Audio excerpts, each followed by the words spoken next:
በትረ ሙሴና አሮዌ ብርት ስለሚባል ነገር ነው። ድንገት ርዕሰ ሊቃነ ጳጳሳት፣ ኤጲስቆጶሳት፣ ጳጳሳት የሚይዙትን በትር አይታችኋል? የሚይዙት ርዕሰ ሊቃነ ጳጳሳት የሚይዙት እንደዚህ እንደ እባብ እንዲህ ያለው አለ። አይታችሁት ከሆነ እባብ ነው ያለው፣ የነሐስ እባብ ቅርጹ። ብዙ ጊዜ ልብ ብላችሁ ታጣቁ ይሆናል ያላችሁት ትኖራላችሁ። ምክንያቱም አንዳንድ ካዲያን ሚስጥሩ ስለማይገባቸው እንዴት ነው እባብ የያዙት፣ እባብ ይዘው ምን ይዘው እነዚህ አስማተኞች ኦርቶዶክስ ቤተክርስቲያን የሚል ግንዛቤ ስለሚኖር ስላለም መጨረሻ ላይ እሱን ነግራችኋለሁ። ከዛ ቀድሞ ደግሞ ስለ በትረ ሙሴ ነግራችኋለሁ። ሁለት ነገር ነው ነግራችሁ ዛሬ። አንደኛ በትረ ሙሴ፣ ሁለተኛ አሮዌ ብርት ስለሚለው ነገር ነው። ጳጳሳት የሚይዙት ዱላ ለምንድን ነው የሚይዙት? ጳጳሳት ዱላውን ከመቋሚያ ይለያል። የሚይዙት ዱላ አለ። ምንድን ነው እሱ? ርዕሰ ሊቃነ ጳጳሳት ደግሞ የሚይዙት ወይም ደግሞ ሲሾሙ እንዲህ ብሎ ያለ ቅርጽ ያለው ቅድም እንዳልኳችሁ ደግሞ አለ። እሱ ደግሞ እንደዚህ እና እንደዚህ ያለው የነሐስ እባብ ራስ ነው፣ የእባብ ነው ቅርጹ። ለምንድን ነው? አንድ ሰው ካላወቀ የፈለገውን ሊናገር ይችላል። እናንተም ብትሆኑ ራሱ እንዴ ልትሉ ትችላላችሁ። በተለይ አሁን ድንጉጥ አይደል ትውልዱ፣ ድንጉጥ ናችሁ እኮ፣ ድንጉጥ ናችሁ። ሁሉ ነገር ያስደነግጣችኋል። ክርስትና ግን አለመደንገጥ ነው እኮ። ምንድነው ብሎ መጠየቅ ነው እንጂ መደንገጥ አይደለም። አሁን ግን በትረ ሙሴ የተባለው ጳጳሳት የሚይዙት በትረ ሙሴ፣ ሙሴ ይይዘው የነበረው በትር ነው። ኦሪት ዘጸአት ምዕራፍ 7 ላይ ማየት ነው። እግዚአብሔር ይጠይቀዋል፣ በእጅ ምን አለ ይለዋል። በትር ይዟል። በዛ ነው እግዚአብሔር ምልክቱን የሰጠው ለእረኛው ለሙሴ፣ የሕዝብ እረኛ እንዲሆን። በግ ነበር የሚጠብቀው። ና አሁን ሕዝቤን ጠብቅ አለው። ያኔ ፈርዖንን ፈርቶ ነበር የሸሸው። ና ሂድ አለው። ደፍረ ግባ አለው። እግዚአብሔር ከኛ ጋር ሲሆን እንደዚህ ነው ወገኖቼ።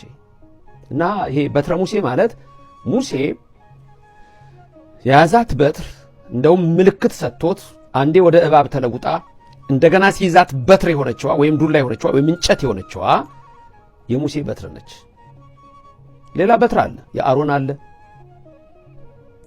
የአሮን ደግሞ በመስቀል የምትመሰለች ካህን ነው። እሱ ደግሞ በትረ አሮንሰ እያልን እንተ ሰረጸው ፈረየት እያልን አፈራች እያልን የምንላት የአሮን በትር አለች።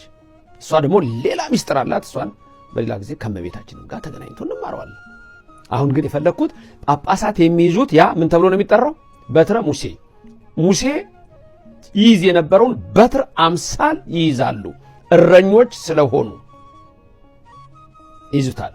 ስሙ በትረ ሙሴ የተባለው ሙሴ ስለያዘው ነው። ሙሴ ዘጸአት 7 ላይ ያንን እንደያዘው ትመለከታላችሁ። ከቁጥር 19 ጀምሮ እግዚአብሔር ሙሴን አለው፣ አሮንንም በትርን ውሰድ፣ ደግሞም ተአምራትን ሰራበት አለው፣ ባህርንም ክፈልበት አለው በበትሩ። ስለዚህ ተአምራት የተሰራበት ነው። በሚስጥር ከመስቀል ጋር እናገናኘዋለን። አሁን ግን ትልቁ ነገር ይህንን በትር ሙሴ ወንዞቹን ሁሉ የመታበት፣ ባህር የከፈለበት፣ በራፊድም ምድረ በዳ ከአለት ውሃ ያፈለቀበት በትር ነው። ዘጸአት 17ን ማየት ትችላላችሁ። ያችን በትር ይዛሃት ሂድ ነው፣ ጣላት የሚል ሕግ የለም። ይዛሃት ሂድ። ስለዚህ ጳጳሳት በሚሄዱበት ጊዜ አምሳል ነውና ያን በትር ይዘው ይሄዳሉ። አያችሁ፣ በትረ ሙሴ ይባላል። ይዛሃት እንድትሄድ ዘጸአት 17 ላይ የምታዩት የእግዚአብሔር ቃል አለ። ቁጥር 5 ላይ እንዲህ ይላል፣ መንፈስ ቅዱስ አምላካችን በእኔም በእናንተ ይደር። እግዚአብሔርን ሙሴን በሕዝቡ ፊት እለፍ፣ ከእስራኤልም ሽማግሌዎች ካንተ ጋር ውሰድ፣ ወንዙንም የመታህባትን በትር በእጅ ይዛሃት ሂድ አለው። በቃ ይዛሃት ሂድ። ስለዚህ ያችን በትር አልጣለም። እግዚአብሔር ድንቅ ነገር ያደርግለት ስለነበረ ነው። ያችን በትር አልጣለም። ስለዚህ ጳጳሳት የሚይዙት ምን ተብሎ ይጠራል? በትረ ሙሴ ተብሎ ይጠራል። የሙሴ በትር ማለት ነው። ቀጥሎ ደግሞ እንድናየው የፈለግኩት አሮዌ ብርት የሚባለው ነው። ሁለተኛው አሮዌ ማለት አውሬ ማለት ነው። ቀጥታ ትርጉሙ አውሬ ማለት የትኛውም አውሬ፣ አንበሳ ሊሆን ይችላል፣ አውሬ ነው። ሌላም አሮዌ ነው። አሮዌ ተብሎ ይጠራል። በብዙ አራዊት የምንለው ከዚያ የመጣ ነው። አሮዌ ማለት አውሬ ማለት ነው። እመቤታችንንም ሁልጊዜ የምንማጸናት አድኝን ከአሮዌ ስንል ዝም ብሎ ካሉ አውሬ ሳይሆን ከሰይጣን ሰላም ለኪ እንዘንሰግድ ንብለኪ ማርያም እምነ ናስተበቁአኪ ማህረዌነ አዊ ተማህፀነ ብኪ ከሰይጣን እንድንሸሽ ባንቺ ተማጽነናል ነው ምንላት እመቤታችንን። ሰላም ለኪ ሰላምታ ይገባሻል እያለን ማህረዌነ አዊ ተማህፀነ ብኪ በእንተ ሐና እምኪ ወኢያቄም አቡኪ ማህበረነ ዮም ድንግል ባርኪ ምንላት ማህበራችንን ባርኪልን ከሰይጣን አድኝን ምንለው። አውሬ የሚለው እሱን ያመለክታል። ሰይጣንን የሚያመለክትበት ጊዜ አለ። አርዌ ሲል አንበሳ፣ ማንኛውንም አውሬ። አርዌ ቤት ካለ ለምሳሌ ድመት ሊሆን ይችላል። ድመት የቤት ውስጥ እንስሳ ብለን የምንጠራቸው ሁሉ በዚህ ሊጠሩ ይችላሉ። እሱ እንግዲህ የቤት እንስሳ ምንላቸው ማለት ነው። አሁን የፈለግኩት ግን አርዌ ምድር የሚባለውስ እሱ አንድ ነገር ነው የሚያመለክተው። አርዌ ምድር የሚለው አንድ ነገር ያመለክታል። እሱ ምን ማለት ነው? የምድር አውሬ ተብሎ የሚጠራ ነው። ቀጥታ ስንተረጉመው አርዌ ምድር ካልን የምድር አርዌ ማለት ነው። ግን ቀጥታ የሚያመለክተው ነው እባብ ማለት ነው። አርዌ ምድር ካለ ቀጥታ ምንን ያመለክታል? እባብን ያመለክታል። ዘፍጥረት 3:1 ላይ እባብ ተንኮለኛ ነበረ፣ አዳምና ሔዋንን ሄዶ አሳተ። ተንኮለኛ ነበር። ቅድም ከሱ ነው ጠብቂን ያላት እመቤታችን። ታላቁ ዘንዶ 7 ራሶች ቀይ የሆነ 10 ቀንዶች ያሉት ተብሎ በራእይ 12 ላይ የተጠቀሰው ሚካኤልና መላእክቱ ረግጠው ለዘላለም የጣሉት ኢየሱስ ክርስቶስ በመስቀል ላይ ለዘላለም ያሰረው እሱ አርዌ ተብሎ ሲጠራ ሰይጣን ማለት ነው።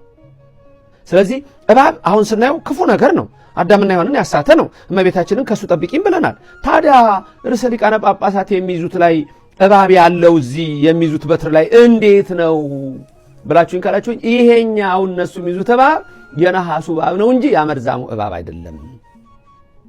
እሱ ደግሞ ክብር ይግባውና በልብ መታሰቡ በቃል መነገሩ ከፍ ከፍ ይበልና የኔና የናንተ መድኃኒት የሁላችን ሕይወት የዓለም ብርሃን ኢየሱስ ክርስቶስ በነሐስ እባብ ራሱን ስለመሰለ ነው።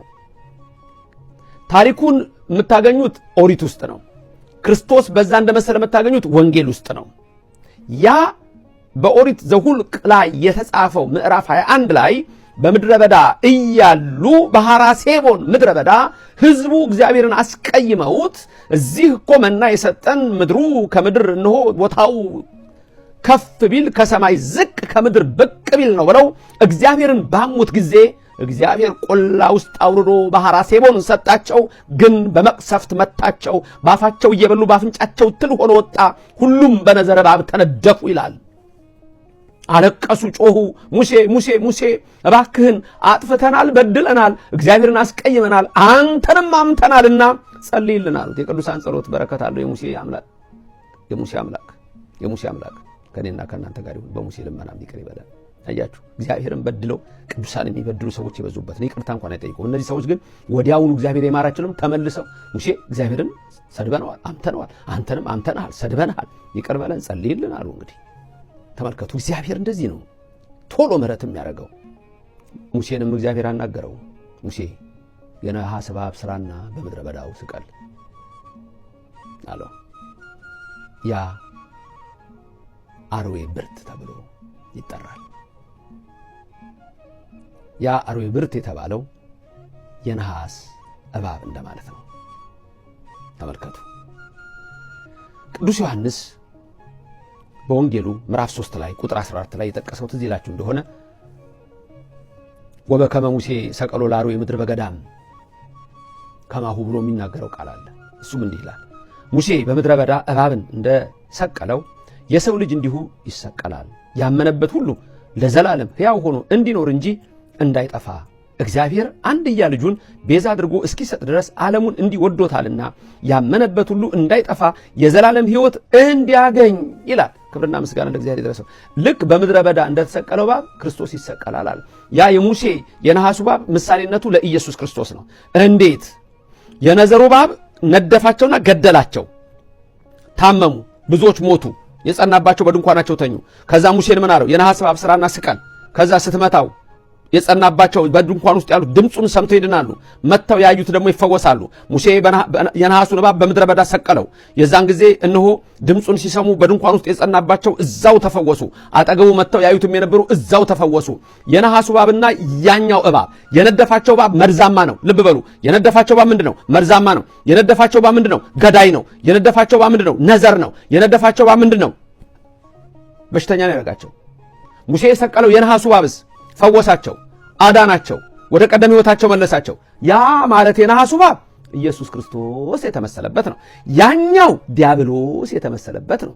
ስለዚህ ያንን አሰራር አጥፍቶላቸዋል።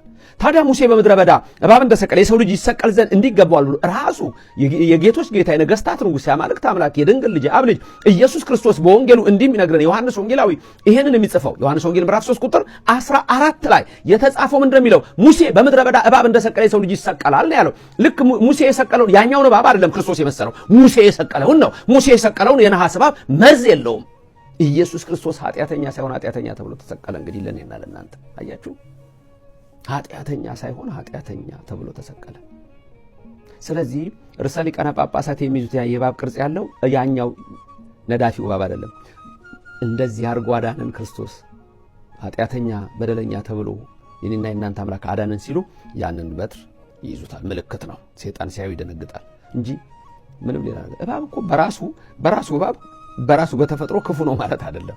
ሰይጣን አድሮበት ነው። አራዊቱን እግዚአብሔር አይደል እንደ ፈጠረው። እሱንም ግን ትልቁ ነገር ምንድነው? ተንኮለኛ ነው። አርዌ ምድር ያለው ለምንድን ነው?